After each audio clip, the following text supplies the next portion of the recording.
Good afternoon and welcome to PagePedia Videography Challenge. I'm your host, Kehinde, and with us today is Mr. Seye Kehinde, the CEO of City People Media Group. Welcome, sir. Thank you very much. So, sir, can you tell us a little about yourself? Well, I'm Seye Kehinde. I run the City People Media Group. It has a whole lot of subsidiaries. There's a weekly, City People Weekly magazine, and we also do events, we do entertainment events, we do awards, and we also have magazines that deal with fashion and event specific and media. Oh, great. Yeah. So how do you spend most of your time?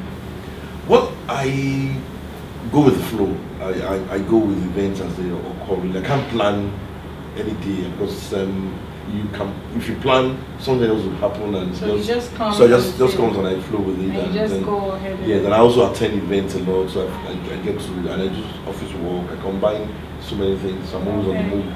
Basically. So where you are right now, is this actually where you thought you would be? Oh yes, this is the corporate headquarters of City People. Oh, okay. No, not that. Yeah. I'm like where you are right now. Okay. In life, yeah. Is it actually where you thought you would be? Well, not exactly.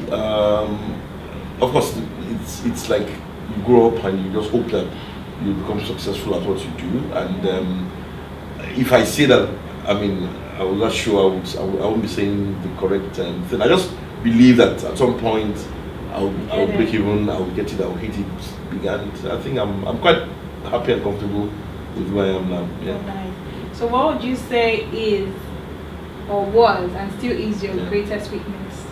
Weakness, yes. Hard work. Really? I work 24/7, and I try to slow down. I force myself to slow down. So that's your weakness? I'll say that's the weakness, because even when I'm in bed, I'm reading something, I'm writing, I'm remembering something. I try to just shut down. I force myself to shut down, so I'm just for me to catch some sleep and rest. So what are you most proud of? The fact that something that occurred to me as a little idea 20 years ago has grown to become what it is today. It gives me a bit of happiness and hope that one can actually take your passion and turn it into a big business. So apart from City People, what other professional organizations are you associated with? Well, I guess the two closest to me is the NUG, Nigerian Union of Journalists, and also the Guild of Editors. And of course the newspaper proprietors association of Nigeria, which is made up of publishers, and also these are the three professional bodies that I am a member. Okay. So what do you wish you knew at my age? Well, you're taking it like 10 years back. Oh yes, I guess it's the advent of the social media, advent of the digital. You wish you knew it earlier? Yes, that was going to be this big and this massive, and we would all have gone into. But you said you thought of it like 20 years ago. No, I thought of City People. Okay. Set up a magazine that would cater to celebrities. Oh, okay. Not the revolution, the social media revolution that has taken place, because that has affected the way journalism was being done. I mean, now you have journalism done on digital platforms and all of that. The advent of the internet and all the various platforms and all that, that came and changed the way journalism was.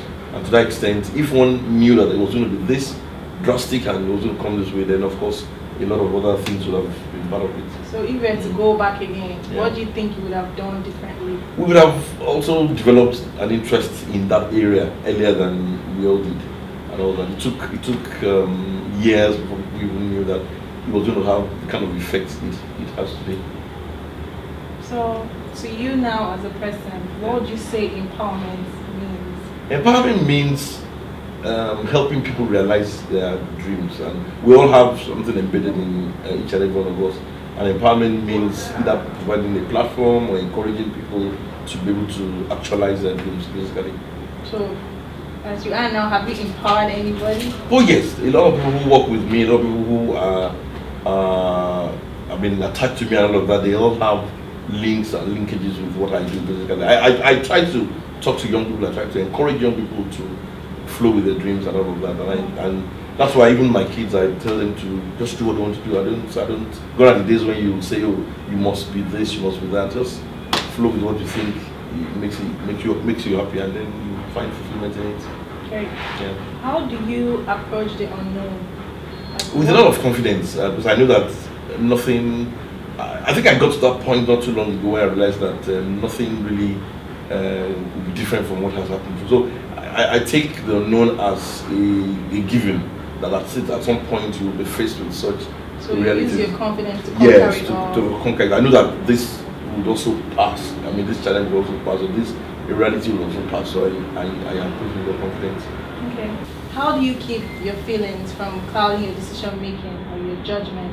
Well, I've been able to achieve that based on having read books and having developed myself and the mind. Okay. I believe that you should be, you can play different roles at different times, and to that extent, there are times when you need to let go of the emotional situations and all of that, and just face issues the way they should be faced, without any sentiments or any emotional attachment to them and all of that. For example, when I walk in here, I leave all the baggage that I come with from my house, irrespective of whatever has happened. I've been able to compartmentalize my emotions and feelings and the way I do things, and I just give each one what it takes. That's nice. So what other values are you committed to? Well, hard work, being honorable, being consistent, and also being reliable and dependable. Okay. These are virtues that you don't have a whole lot of them. They're in short demand, in short supply, and all that. So if you have all of that, it also helps open doors. I get calls from people saying, "Oh, somebody said they need this service and all that. I know you can. I trust you." I mean, it puts trust in people, so they call you up and they ask you to do things that they know you can do, because they know that you have a record of having done such stuff in the past. Okay. Seeing how far you've come right now, so what words do you have for the younger generation who are looking up to you, like they are striving to be like? I think they should just be consistent. I think they should just be bold enough to do things that they need to do. They should be less dependent on maybe someone's going to help them. I mean, it's rough and tough out there, and it's just so they should be independent. They should be independent. They should go in there with a focus, and the fact that it's not a tea party, especially now in Nigeria. If you need to get into make success of your career, whatever you're choosing area is, you just have to face it squarely, and with the grace of God, you'll get it done. So they should be consistent and independent and be focused. They should keep their eyes on the ball and all of that, and irrespective of whatever challenges will come their way, once they remain focused and steadfast, they will get it. Okay. Yeah. So who else would you recommend we connect with as a challenge? Well, I think I have a whole lot of people I also look up to, who I believe you can connect with. Okay. Like Otumba Obibide Oshishino. He's a big player in the real estate sector. Okay. He's somebody who's also someone I find who has a bit of all this worldview, shares that worldview of, being consistent and he's also made success of his own career. That's one person. Another person is the other person also is Otumba. He's also a real estate player. He's the MD CEO of Civil Properties. He's also built a whole lot of estates and projects. And I think these are people who are committed to their calling. They're committed to their professional calling, and I see them as role models. I see them as people that one can also study from and learn from. Okay, thank you. Thank you very much. So we've come to the end of this videography challenge. You heard it all. He said you should be consistent, independent, and focused. So thank you, sir. Thank you very much. And thank you for having us here with you. Okay, watch out for the next videography challenge. Thank you.